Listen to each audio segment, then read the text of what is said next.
사랑의 경험치는 우리 인생이 승리하는 삶과 비례한다고 배웠습니다.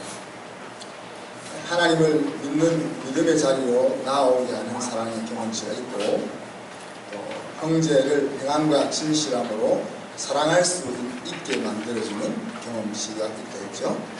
또 두려운 그 심판대 앞에서도 내맞을 줄 알면서도 담대하게 나아갈 수 있게 하는 사랑의 경험치가 있고, 세상을 이겨내라 하는 명령도 무겁게 받지 않을 수 있는, 달게 받을 수 있는 경험치가 있다 했습니다. 또 사명을 부담이 아니라 특권으로 여기게 하는 사랑, 타고난 기질과 성향과 경험을 넘어서게 만드는 경험치도 있다 그랬습니다. 그래서 우리가 하나님의 사랑을 얼마만큼 삶 속에서 느끼고 경험하느냐 하는 것에 따라서 우리의 삶의 역동성이 좌우된다 하는 것들을 쭉 나누어 왔습니다. 우리가 오래전에 나누었던 인생 승리를 위한 7 기둥 쌓기에 대해서 혹시 기억나시는 분이 있는지 모르겠습니다. 하나님의 여러 가지 속성 가운데 하나님을 얼마나 우리가 깊이 온전하게 아느냐 하는 것이 우리 인생의 행복과 승리의 중요한 관건이기 때문에 그 가운데 7가지 하나님의 속성을 각 속성마다 7단계씩 우리의 하나님을 알아가는 지식을 쌓아가자 하는 내용이었는데, 홈페이지 들어가 보시면은 그 7단계들이 나와 있습니다. 그 중에 이제 하나를 소개하면은 사랑의 기둥에 대한 것을 생각하면은, 먼저는 머리로 하나님이 나를 사랑하신다 하는 것을 안다는 단계가 있겠죠. 그리고 그 다음은 정말 마음으로 하나님이 나를 사랑하셔 라는 것을 인지하고 경험하는 단계를 생각해 볼 수가 있고, 세 번째는 이제 그 하나님에게 내 삶을 의탁하고 의지하는 단계, 그리고 네 번째는 이제 내 삶의 생활의 원동력으로 그 사랑이 작용할 수 있는 단계, 그리고 5번째는 내가 하나님을 위해서 무언가를 할 수 있는 그 에너지의 동력이 되는 그런 단계, 그리고 6번째는 다른 사람을 사랑하기 위해서 나아갈 수 있는 그런 단계, 그리고 마지막 7번째는 어떤 일을 만나도 사랑하는 그분이 계시기 때문에 두려움 없이 부딪힐 수 있는 단계, 이렇게 우리가 생각해 보았습니다. 물론 이와 같은 단계들이 사람마다 다를 수 있고, 또 사람마다 다른 방향으로 하나님을, 그 사랑의 하나님을 알아가는 단계들이 있겠지만은, 분명한 것은 우리의 사랑의 경험치만큼 우리의 인생이 깊어지고 역동성을 갖게 된다는 이야기입니다. 지난 한 주간 동안 작은 사랑, 큰 사랑 느끼게 한 사람들이 있었나요?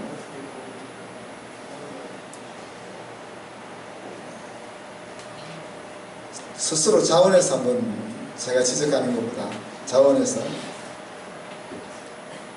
신랑으로부터 작은 사랑이나 큰 사랑의 행동을 받았다 하는, 부모로부터 받았다 할 수도 있겠네, 그죠? 아무도 없었습니까, 지난주에?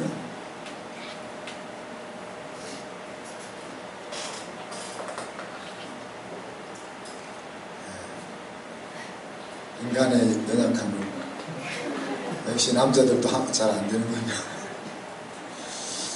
자, 사랑을 우리가 실천하면서 상대방을 생각하며 사랑을 한번 실천해 보았는지, 또 내가 그렇게 행동할 때 상대방은 나에게 어떻게 반응했는지 하는 것들을 우리가 끊임없이 서로 피드백해 가면서 사랑을 완성해 나갈 수 있기를 바랍니다. 자, 오늘은 왜 우리가 신앙생활을 할 수밖에 없는가 하는 그 증거들을 같이 살펴보기를 원합니다. 현대사회의 특징 여러 가지를 우리가 생각해 보면은 인류 역사 이래로 계속되어 오는 경향이 하나 있죠. 돈을 하나님처럼 섬기는 그런 만모니즘, 그리고 특히 20세기에 들어오면서 자유와 인권이라는 것이 큰 화두로 등장하고 있고, 또 계몽주의를 지나서 오늘날에 이르러서는 과학주의가 온 사람들 앞에 마치 하나님의 자리를 차지하고 있죠. 그래서 이 과학주의를 인해서 어떤 부류의 사람은 하나님의 자리에 인간이 이를 수 있다 하는 오만의 자리로 가기도 하고, 또 이 과학주의를 통해서 인간의 한계를 인식하고 오히려 하나님 앞으로 나아가게 되는 그런 경우도 있습니다. 또 하나는 상대주의적인 경향이 찾아와서 모든 권위가 점점 무너져 가고 있음을 보게 되죠. 가장 우리가 피고를 느끼는 것이 우리 아빠들의 권위가 땅에 떨어져서 짓밟히고 있다는 것 아니겠습니까?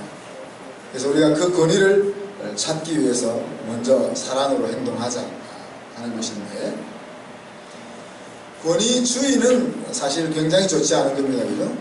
그렇지만 권위가 무너진다는 것은 세상이 불안정하고 사람이 어딘가 기댈 곳이 없는 그런 불안함을 조성하는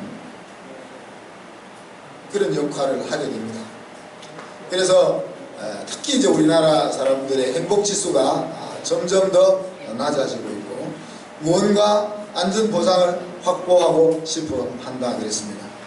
그래서 믿는 사람들조차도 하나님 없는 행복과 하나님 없는 승리를 생각하죠.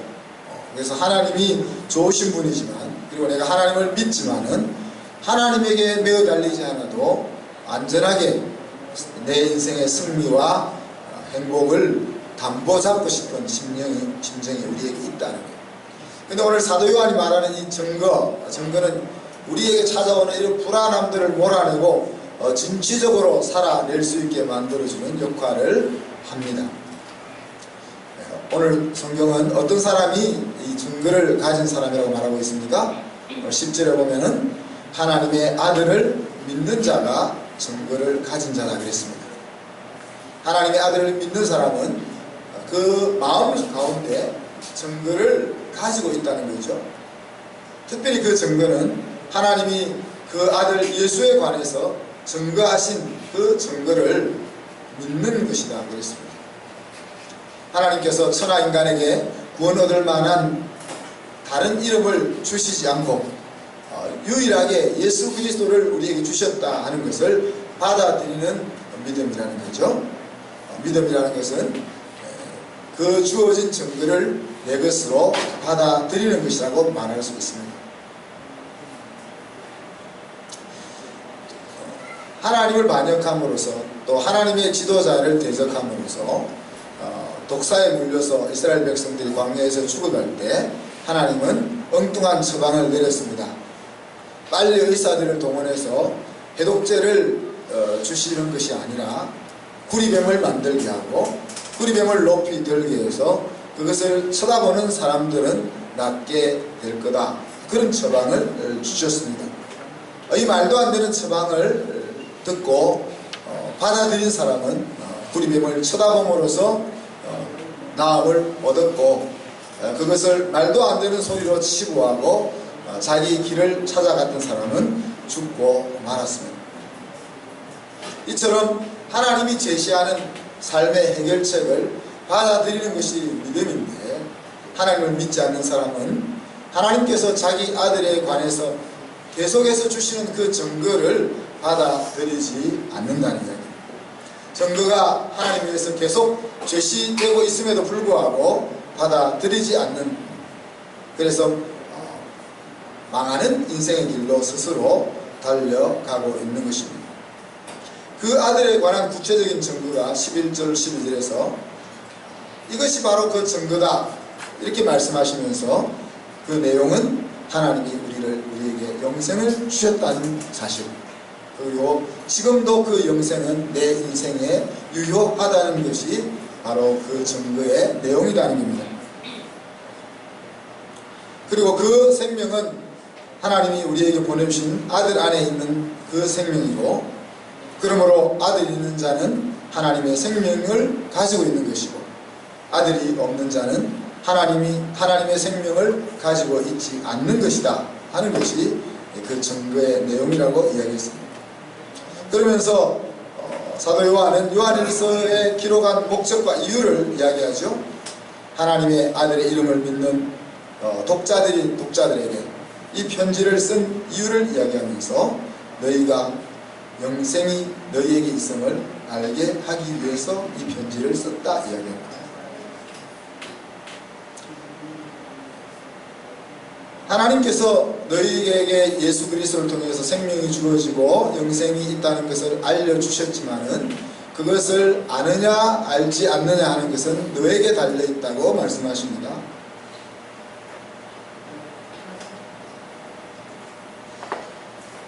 마치 하나님이 우리에게 믿음을 주셨지만은 그 믿음을 내 것으로 삼느냐 삼지 않느냐는 우리에게 달려있는 것처럼 하나님이 우리에게 영생이 있음을 알려주고 계시지만은 그것을 받아들여서 내 것으로 삼느냐 하는 것은 우리의 손에 달려있다는 거예요.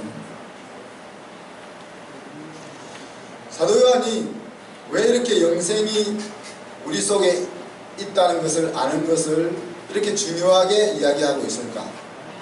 사실 우리가 예수 그리스도를 통해서 영생을 가지고 있다는 것을 알거나 모르거나 영생을 가지고 있으면 변함이 없습니다.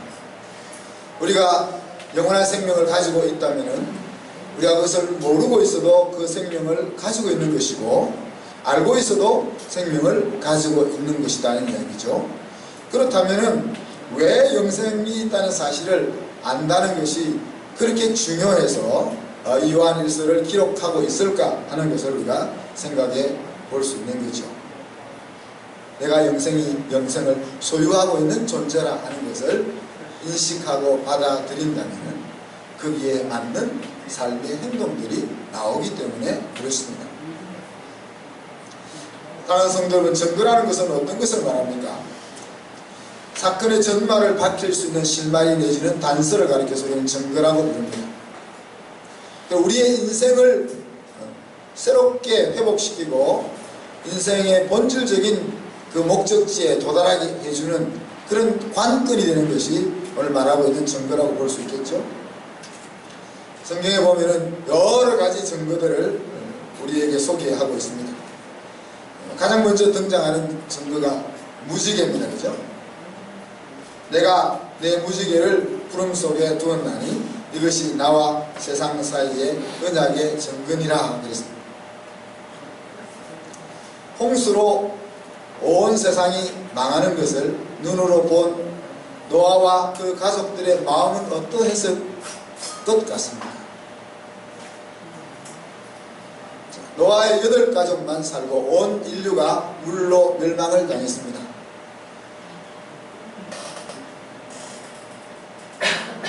노아의 마음은 모든 사람이 다 죽었지만 우리 가족은 하나님의 은혜로 구원을 얻었어 그렇게 기쁨과 감사만이 넘쳤을까? 사실 우리가 누군가가 우리와 관계없는 사람이 죽는 장면과 현장을 보기만 해도 그 장면이 우리의 마음을 계속 괴롭히는데 바로 자기 눈앞에서 그죠? 자기 배 밖에서 살려달라고 태워달라고 절규하는 그 백성들, 주민들, 이웃들의 소리를 들으면서 그 많은 사람들이 홍수로 죽어가는 장면들을 직접 목격했던 노아와 노아의 가족들, 특히 노아는 당대 의인이라고 성경이 이야기하고 있으니까 그 마음이 그렇게 감사와 기쁨으로 평안할 수 없었을 것입니다. 불안, 트라우마가 그에게 있었겠죠. 그래서 하나님은 무지개를 그에게 증거로 보여주시면서 내가 다시는 물로 인간을 심판하지 않을 거야 그렇게 말씀하신 것입니다. 이스라엘 백성들을 애굽 땅에서 건져내신 다음에 하나님은 그들에게 증거궤를 만들게 했습니다. 그 증거궤 속에는 아론의 쌍난 지팡이와 또 하나님이 주셨던 십계명 2돌판 그리고 광야에서 먹게 하셨던 만나를 집어 넣어 두게 했습니다. 이 전곡의 속에 들어가 있는 이 세 가지 내용들은 하나하나의 스토리를 가지고 있죠.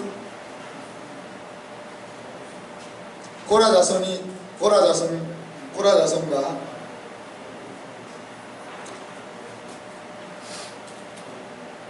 모세의 누이 미리암이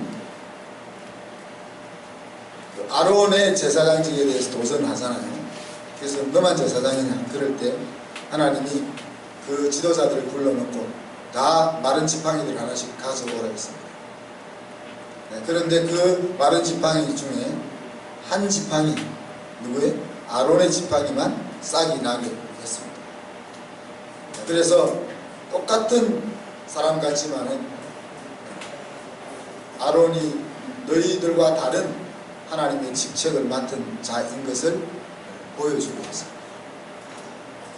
그 쌍난 지팡이가 곳에 들어가 있는 거죠. 두 돌판은 하나님이 친히 자기 백성을 불러내어서 새겼던 돌판이고, 그 돌판은 또 한 번 송아지 우상을 만들므로 인해서 박살이 나고 다시금 새겨졌던 그 돌판의 스토리를 가지고 있는 거죠. 만나는 배고파 죽겠다고 울부짖을 때에 하나님께서 하늘로부터 먹을 것을 주셨던 그 스토리가 담겨있는 내용들입니다. 이 전국이라는 것은 하나님의 구원 역사가 마음에 새겨지도록 하기 위해서 그들 앞에 새겨주신 증거인 것이죠. 넘실대는 요단강을 건넌 후에 하나님께서는 여호수아에게 돌들을 취해서 증거탑을 만들겠습니다. 모든 백성에게 이르되 보라, 이 돌이 우리에게 증거가 되리니 이는 여호와께서 우리에게 하신 모든 말씀을 이 돌이 들었음이니라. 그러므로 너희가 너희의 하나님을 부인하지 못하도록 이 돌이 증거가 되리라 그랬습니다.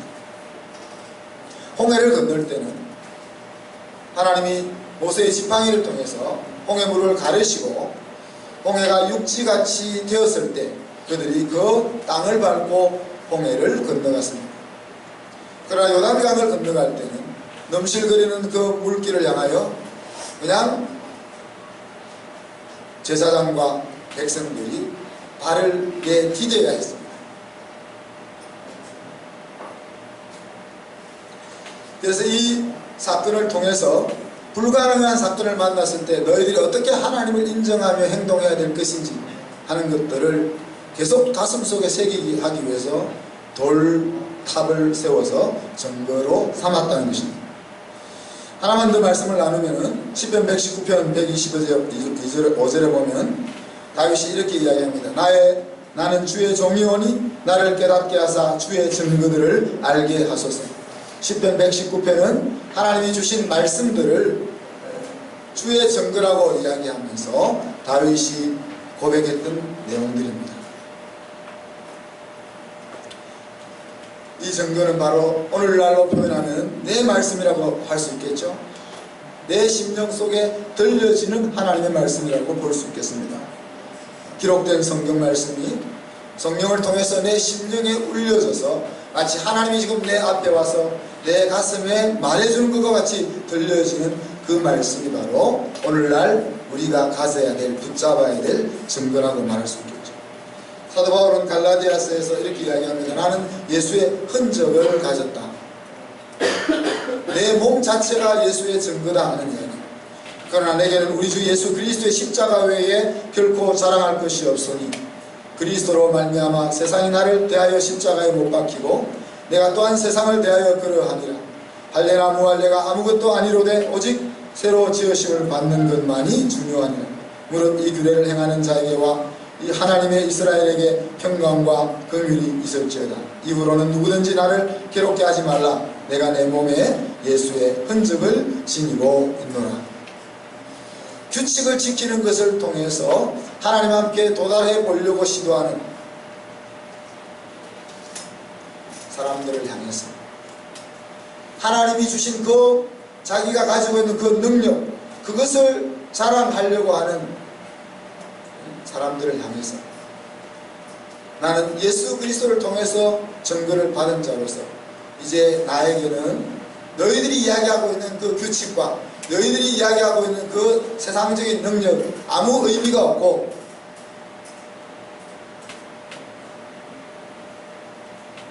오직 나를 위하여 십자가에 못 박히신 예수 그리스도 말고는 나에게는 의미 있는 것이 아무것도 없다라고 고백하고 있습니다. 오늘 이 증거는 또 다른 증거로 이어졌습니다. 14절 15절에 보면 기도하면 들으신다는 기도 응답의 확신으로 연결되어져 갑니다. 우리가 확실하게 믿는 것이 있는데 그것은 하나님의 뜻대로 기도하기만 하면 하나님이 들으신다. 들으신다는 사실을 안다면, 믿는다면, 정말로 인지한다면 그 들은 것을 하나님이 얻게 줄 것도 내가 믿는다, 그렇게 이야기했습니다. 여기서 특별히 기도한다고 이야기할 때 영어 성경은 petition이라는 말을 썼습니다. 다시 말하면은 내 필요, 고상한 기도가 아니고 내 삶에 필요한 간구를, 근데 내 삶에 필요한 간구가 어디에서부터 나올 수 있었는가 하면은 하나님을 아버지로 아는 것에서부터 나올 수 있었다는 이야기입니다. 누가복음 11장에 보면 내가 또 너희에게 이르노니 구하라 그러면 너희에게 주실 것이요 찾으라 그러면 찾을 것이요 문을 두드리라 그러면 너희에게 열릴 것이니 구하는 이마다 받을 것이요 찾는 이는 찾아낼 것이요 두드리는 이에게는 열릴 것이니라. 너희 중에 아버지 된 자로서 누가 아들이 생선을 달라 하면 생선 대신에 뱀을 주며 알을 달라 하면 전갈을 주겠느냐. 너희가 악할지라도 좋은 것을 자식에게 줄 줄 알거든 하물며 너희 하늘 아버지께서 구하는 자에게 성령을 주시지 않겠느냐. 그렇게 말합니다. 하나님과 우리 사이가 창조주와 절대자와 피조물의 관계를 더 넘어서서 아버지와 아들, 아버지와 딸, 내가 달라고 하면은 좋은 것을 아낌없이 서슴없이 지체치 않고 주신다는 그 아버지와 아들, 딸의 관계 속에서 나온 간구라는 이야기입니다. 그 간구 중에 가장 중요한 것이 있다고 사도 요한이 이야기합니다. 16절 17절에 보면은 사망에 이르지 아니한 죄를 범하는 형제를 위해서 기도하라는 것입니다. 그러면 그 사람에게 생명을 주실 것이다 라고 약속하십니다. 하나님의 뜻이 있는데 그 뜻대로 구하면 하나님은 들으신다. 그리고 내가 인생을 살아가면서 내 인생에 필요한 것들을 하나님 앞에 구하면 하나님은 그것을 들으신다. 근데 그 필요한 것들 중에 가장 중요한 것이 무엇이냐, 그것은 바로 내가 형제로 맺어놓은 그 사람에게 생명을 얻게 해주는 기도다. 자, 근데 여기 보면은 우리가 이 말씀을 이렇게 주로 이해해 왔습니다. 우리가 사망에 이르지 아니한 죄를 범하는 형제를 위해서 기도하면 하나님이 그 형제에게 생명을 주실 것이다. 이렇게 우리가 이해해 왔습니다. 왜냐하면 하나님만이 생명을 주실 수 있는 분이라는 것을 알기 때문에. 그런데 이 성경을 좀 더 그냥 아무 생각 없이, 기존 관념 없이 문맥적으로만 보면은 우리가 죄 범한 형제를 위해서 기도하면 기도하는 너가 그 사람에게 생명을 주는 것이다. 이렇게 해석이 되게 되는 겁니다. 모든 불의가 죄인 것은 분명하지만 죄 때문에 모두 망하는 것이 아니다. 인생을 망하게 하는 죄가 있다. 그렇지만 너는 형제의 생명을 위해서 간구하라 하는 것입니다. 이 말씀을 뒷받침하는 많은 성경 구절들이 있습니다. 마태복음 16장에 보면 내가 천국 열쇠를 내게 주리니 내가 땅에서 무엇이든지 매면 하늘에서도 매일 것이요 내가 땅에서 무엇이든지 풀면 하늘에서도 풀리리라. 그렇게 얘기합니다. 마태복음 18장에 보니까 이와 같이 이 작은 자 중에 하나라도 잃는 것은 하늘에 계신 너희 아버지의 뜻이 아니니라. 내 형제가 죄를 범하거든 가서 너와 그 사람과만 상대하여 권고하라. 만일 들으면 내가 내 형제를 얻은 것이요 만일 듣지 않거든 한두 사람을 데리고 가서 두세 증인의 입으로 말마다 확증하게 하라. 만일 그들의 말도 듣지 않거든 교회에 말하고 그 교회의 말도 듣지 않거든 이방인과 세리와 같이 여기라. 진실로 너희에게 이르노니 무엇이든지 너희가 땅에서 매면 하늘에서도 매일 것이요 무엇이든지 땅에서 풀면 하늘에서도 풀리리. 매고 푸는 권한이 우리에게 있다. 사람에게 생명을 주고 생명을 주지 않는 것이 우리에게 있다는 것, 하나님이 그 고난을 우리에게 허락하셨다는 것입니다. 그러기에 우리의 기도가 얼마나 중요한지 하는 것들을 우리가 다시 인식해야 합니다. 내가 내 사랑하는 형제가 믿음의 길을 떠나서 방황하고 있을 때 그가 하나님의 생명을 얻기 위해서 기도하면 내가 그에게 생명을 주는 것과 같다고 오늘 성경은 이야기하고 있다는 거죠. 오늘 사도 요한이 말씀하신 증거에 대한 것들을 다시 한번 생각해 보면 예수가 그리스도라는 것을 믿는 사람이 증거를 가진 사람이다. 그리고 그 증거는 예수를 믿는다는 것은 하나님의 생명을 가진다는 것을 의미하고 그 생명을 가지고 있다는 것은 영생을 가지고 있다는 것을 뜻한다. 영생은 단지 내 존재가 영원히 꺼지지 않고 있는 것이 아니고 하나님과 역동적인 관계를 유지하면서 살아가는 것이다. 절대 신뢰 관계 속에서 아버지와 딸의 관계 속에서 살아가는 것이 영생이다. 그리고 그렇게 영생을 가지고 살아가는 사람들은 아버지의 뜻대로 기도하게 되는데 특히 중요한 것이 바로 생명을 주는 아들, 딸로 살아간다는 것. 사랑하는 성도 여러분, 그래서 우리는 나라의 큰 위기를 맞이하면서 릴레이 금식 기도로 나아가기를 합니다. 우리 교회는 중요한 일을 만날 때마다 릴레이 금식을 하는 전통을 가지고 있습니다. 그리고 하나님께서는 신실하게 우리의 기도를 들으시고 큰 일들을 행해 오셨습니다. 나라와 민족이 무너질 수 있는 위기 속에 우리가 놓여 있습니다. 우리가 그것을 불안해하고 두려워할 필요는 없지만 정말 하나님이 지켜주시 아니하시는 오늘 나라를 다스리는 우리 위정자들이 또 미국과 중국이 우리를 지켜줄 수 없다는 사실을 인식하면서 우리가 하나님 앞에 무릎을 꿇어야 할 것입니다. 또한 우리는 연약한 우리 형제와 자매들의 치유를 위해서 기도해야 하겠습니다. 곤고함 가운데서 하나님의 낯을 구하고 있는 그들과 마음을 같이 하면서 하나님의 기적의 역사가 우리 형제들에게 일어날 수 있도록 기도를 모아야 하겠습니다.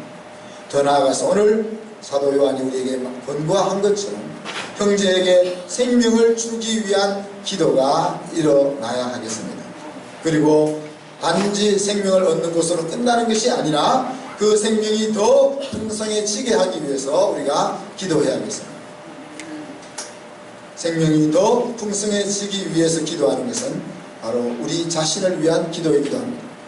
우리가 예수를 통해서 하나님의 생명을 얻고 영생하지만 그러나 그 영생을 얼마나 누리느냐 하는 것은 얼마나 우리에게 주어진 생명이 풍성하게 가꾸어져 가고 있느냐에 달려 있는 것입니다. 그리하여서 오늘 사도 바울의 고백처럼 내가 예수의 증거를 내 몸에 가졌다 이렇게 담대하게 외칠 수 있는 저와 여러분이 될 수 있기를 주님의 이름으로 축복합니다. 기도하겠습니다.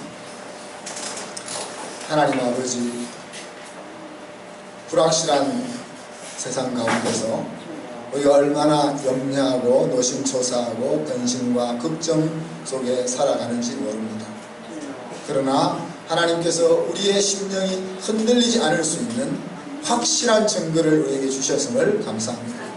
예수 그리스도를 통해서 우리에게 산 소망이 주어졌고 우리에게 새로운 생명이 주어졌을 뿐 아니라 하나님과 함께 영생할 수 있는 존재가 되었다는 그 증거를 붙들고 승리하는 인생이 되어질 수 있게 도와주옵소서.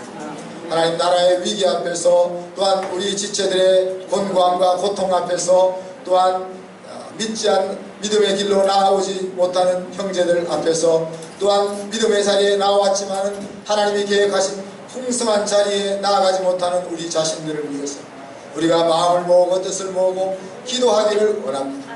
하나님 저희들이 기도의 자리에 나아갈 수 있게 하시고 하나님의 놀라운 은혜가 이 교회 공동체 속에 흘러넘칠 수 있게 역사하여 주옵소서.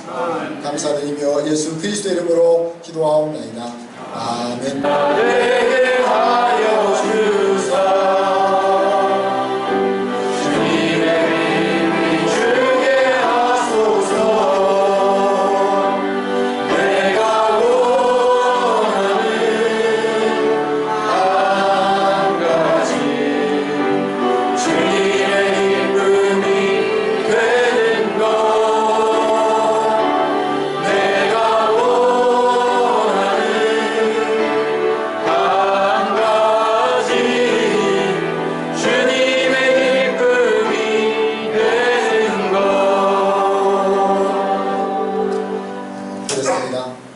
하나님의 사랑을 듬뿍 날마다 우리가 경험함으로 말미암아 우리도 하나님의 기쁨이 되고자 하는 소망을 가질 수 있도록 저희들을 인도하여 주시기를 원합니다.